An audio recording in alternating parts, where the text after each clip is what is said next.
Yeah, hello everybody.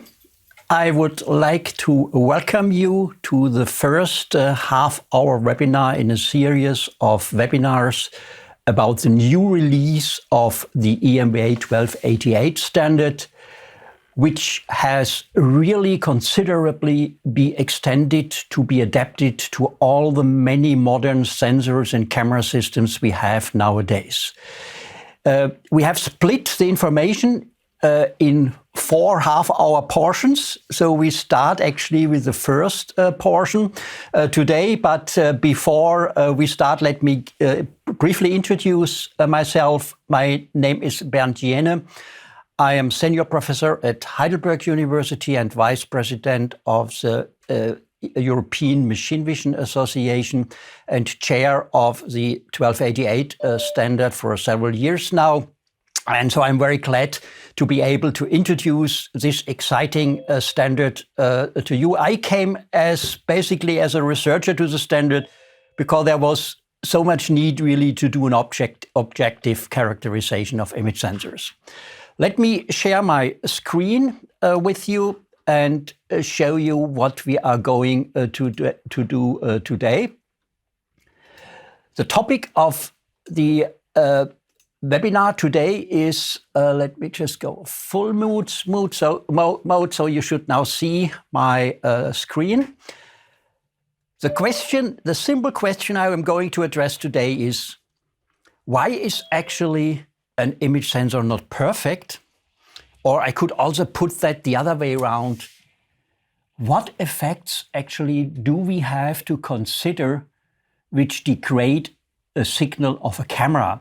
So different cameras have differently serious effects, and what we want to do is, given our application, to choose really the best possible camera. And that is all what the EMEA 1280 standard is about. Today, I would like to do that in very simple manner. So what I will start with is I will simply do a demo. We just will look at images in live from a camera. And then let's look a little bit more careful to these images and ask ourselves what actually are disturbances which we can see in these images. And once we have done that, it is actually quite easy to go to the purpose of the EMEA 1288 standard, and I will explain you these basics. And of course, as always, in these short webinars, we will finish with a questioning and answering section where you can ask your specific questions. So now I am going to demonstrate signal degradation directly here in a live demo. Let me switch the camera. Here you can see one of these small industrial cameras which has a lens attached, and I have also here a cap where I can close the camera so that we can also directly look at the dark image. But let's first show you simply an image of the camera. I switch here back again and also share the screen with you. You see here on the lower left now a frozen image, and at the green line you can see a profile through this image. So the first thing I'm going to do now is to switch on the live modus. You see here is the camera, and you see now, let me put that a little bit here. And now you can see a live image of the screen here behind me on this camera. Of course, what is not so nice here, that you see not a very homogeneous illumination. That's a big problem, but you can also nicely see here a small variation. Both there is some flickering that comes from the light source, but you can also see nicely the temporal noise in this curve. But it's actually not so nice to have all these details. So best is, and this is actually what the 1288 standard does as well. Let me simply go to a more homogeneous light source, and that is just the table in front of me. You can now see it's a little bit over illuminated, and I can change this by simply closing the aperture. So I had a fully open aperture and now have closed it from about 1.4 to 2. And even at this homogeneous illumination, you can nicely see that the image is not homogeneous, and this is basically the fall of the shading of the lens. Well, the first thing I'm going to change now, let me do the following. I am closing simply the aperture more and more. Interestingly, it gets flatter, so that's another proof that it is really the lens which causes an aperture-dependent shading towards the edge. But of course, the signal gets weaker and weaker. And so let's compensate for that by increasing the gain. So I drop the camera again, go to the computer, and now go to a gain of 24 dB, so 16 times more sensitive. Of course, now you see that the signal is completely oversaturated, and now I am closing the aperture more and more. It's flatter. I have about the same signal level now with less light, and you can clearly see the noise is much higher. So if we have less light, we obviously have a lot more of noise. That's the first lesson we can learn. Next thing, what we could do is I remove the lens,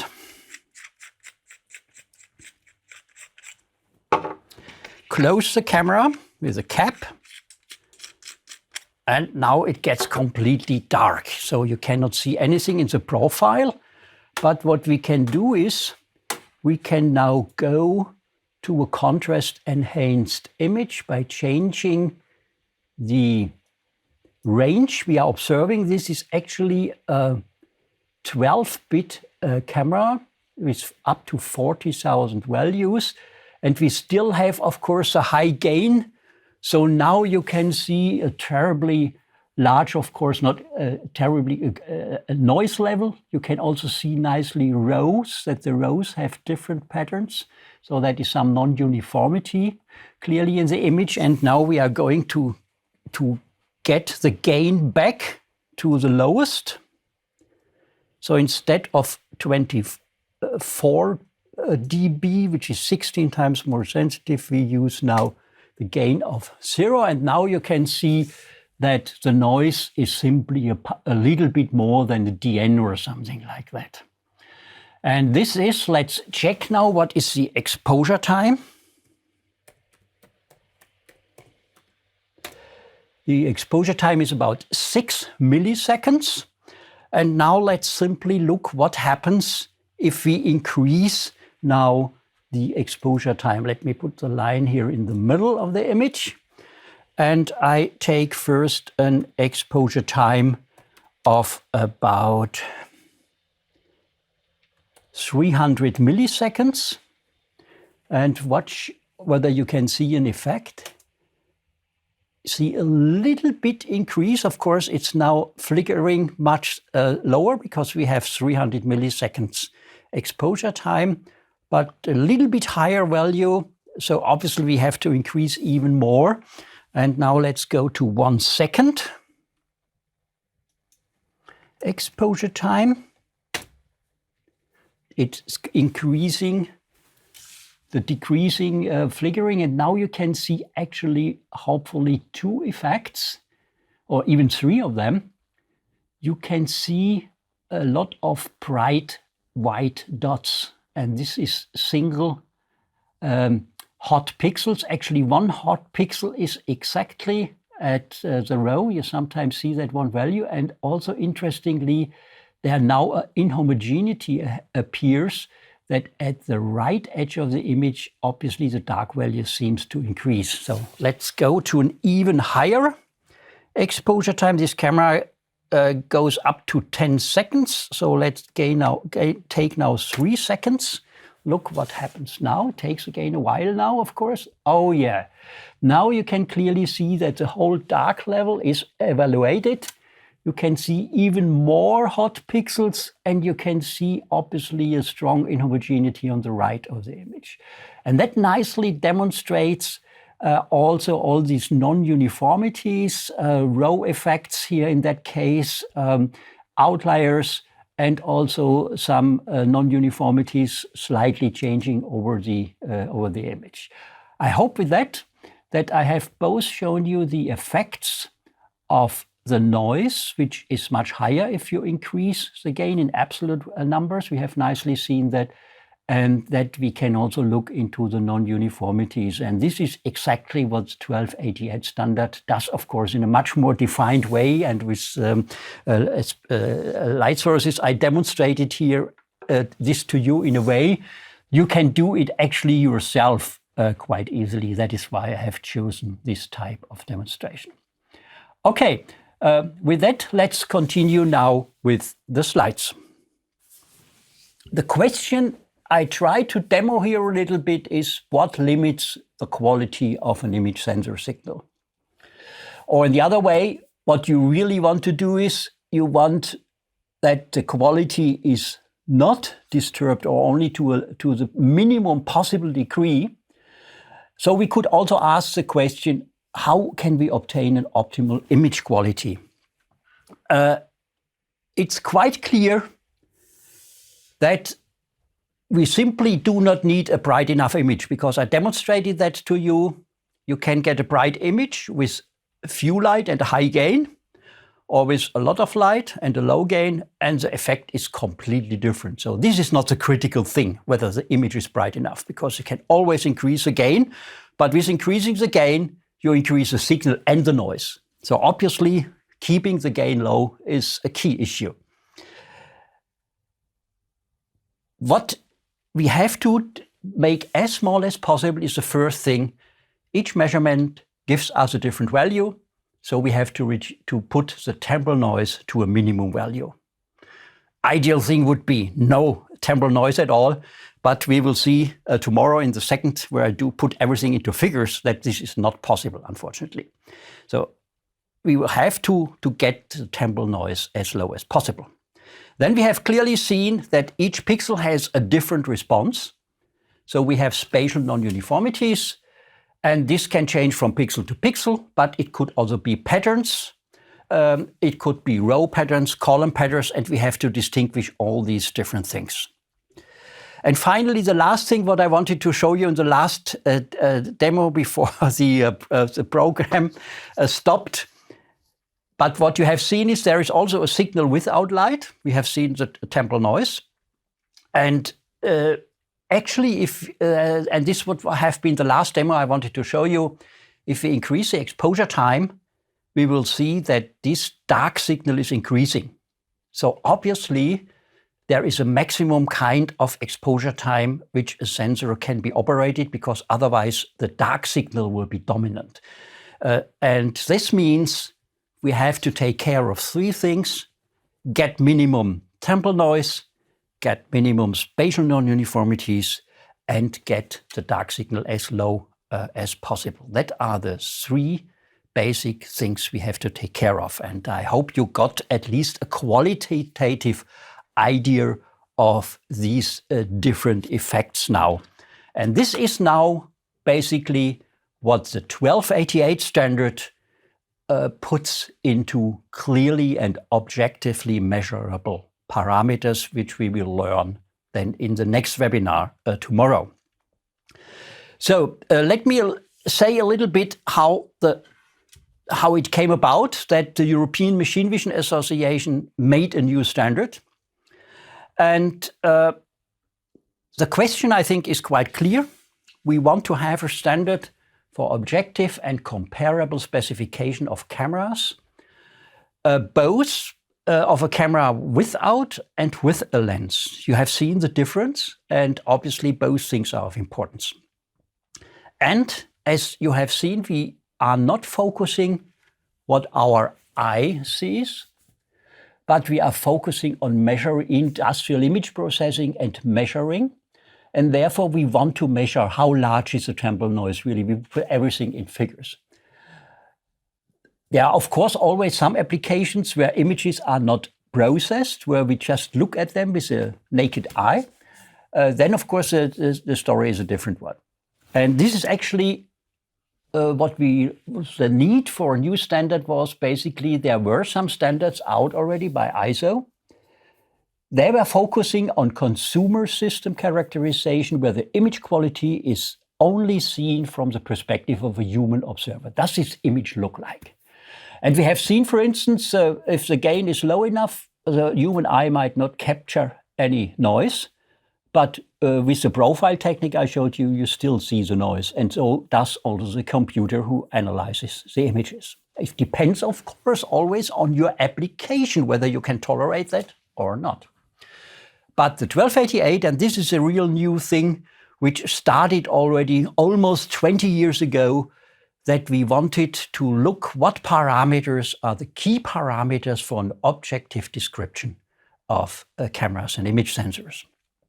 What is of importance, of course, is that we have a real broad international support. In a global world, it is no good if only the Europeans would follow this standard. We need everybody. And so one of the things which happened, actually not almost 20 years ago, it took some time, that in 2009, there was a contract was signed by the so-called G3.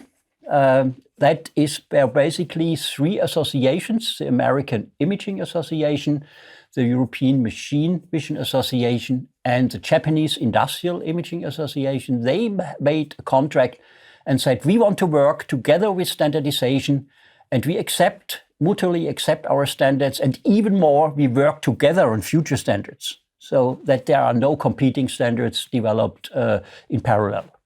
And that was really was a big step forward. And you could nicely see that also that other associations joined later. It's still named the G3, but actually we are G4 at G5, at G5, because we have the VDMA as well. And we have the Chinese Machine Vision Union in addition. So now it's really a global standard covering all major players. And the development of the standard needed really some time. We started almost 20 years ago, but it took until 2016 that we could work out a standard with a standardized summary data sheet. So where you have on one page all the important parameters collected in a direct comparison. So each vendor has to do it in the same way. The design could, of course, be different, but all the figures have to be in the same place so that it is quite easy for anyone who wants to use a camera to take these EMBA 1288 data sheets and to compare the parameters. The only big question now is, given a certain application now, which of these many parameters are the real important one? And that is what you are going to learn. So the goal of these 4 half-hour webinars is really take the data sheet, understand what your application needs, and then you make a camera to a selection of the best possible camera or the range of best possible cameras, an easy task. The next major progress came this year in June 21. Release 4.0 was got into effect. And there we had to do a lot of work coping with the rapid progress of image sensors. You all know that we not only have monochrome sensors, as I showed you today, we have color sensors, we have multispectral sensors, we have polarization sensors, we have 3D imaging, especially time of flight sensors, for instance. We have polarization and also we have no longer only linear cameras, we have also non-linear cameras. And so the release 4.0 tried to cover all these many extensions, linear, non-linear, and also with lens and without lens. 3.1 was still only without a lens. So you can see it covers now almost everything. There is only one few exceptions. One is the so-called event-based or neuromorphic image sensors are not yet covered with release 4.0, but we work already on this issue to see how we can integrate even event-based sensors into the EMBA 1288 standard. So you see, a lot is going on, and a lot is going on in the of course for the image sensors, and that kept of course also the EMBA 1288 working group very busy. This is this important data sheet, which at the end of these 4 webinars you will easily understand what all these different parameters on this data sheet mean. We will go to that in the further webinars. So let me finish today's seminar with a question: what is next? Next webinar will be tomorrow at the same time at 4 o'clock in the afternoon, Central European time. You can either watch the second webinar live, or you can, of course, listen to it anytime later, because it will be recorded and then be made available by the EMBA. This takes a little bit of time, because the webinar, the video have to be processed to get an optimal output from this live webinar.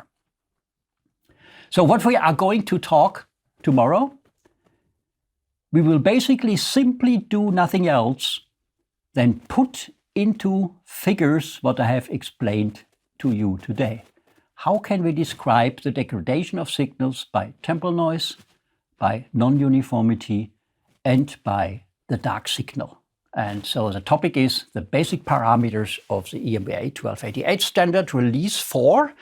It will split basically in a linear module for linear cameras, but also a new model, a so-called general model, where we can cover basically every camera, even HDR cameras or cameras with a nonlinear characteristic curve could be covered in this way.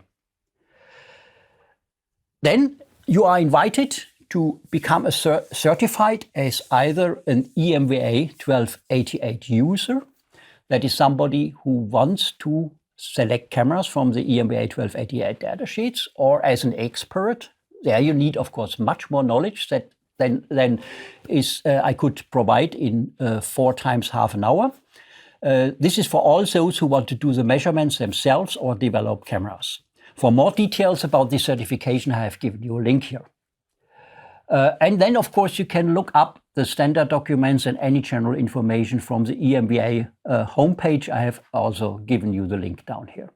So, with this, I will finish today's webinar and look very much forward to meet you again tomorrow in the next webinar, where we will deal then with the question: what are the basic parameters of the EMBA 1288 standard release 4.0? I thank you very much for your attention and see you tomorrow again.